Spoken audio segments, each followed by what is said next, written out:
Terres connues et inconnues que nous évoque Roger Brunet, géographe. Lorsque les navigateurs arrivaient à faire le tour d'une terre et à revenir à l'endroit d'où ils étaient partis, ils se rendaient bien compte qu'ils avaient contourné un continent ou une île. Ça n'est pas pour autant qu'ils avaient pénétré. Et toutes les cartes, au début, ont commencé par être des cartes de littoraux. Ce sont les marins qui avaient besoin de cartes.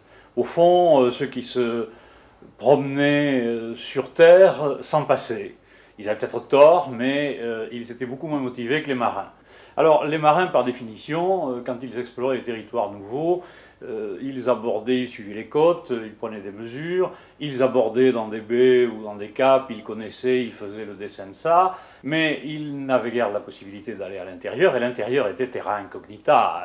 On ne savait pas ce qui s'y passait. On y a imaginé des empires, on a imaginé toutes sortes de choses. L'Afrique, pendant très longtemps, n'a été que la carte de son littoral, et à l'intérieur, il y avait des monstres, il y avait des choses bizarres, il y avait des empereurs mythiques, il y avait tout un folklore imaginé et qui était quelquefois cartographié, en ce sens que pour éviter d'avoir trop de blanc sur les cartes, on dessinait alors soit des montagnes fantaisistes, soit des lions, des licornes, etc., pour faire joli. Car la carte a toujours été un objet d'art. Ces profils côtiers ont été établis à la fin du XVIe siècle.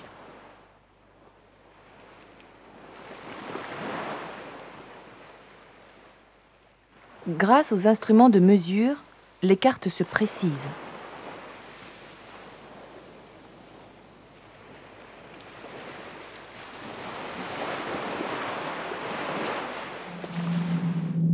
Mais sur cette carte du XVIIe siècle, d'autres territoires, comme les terres australes, demeurent inconnus.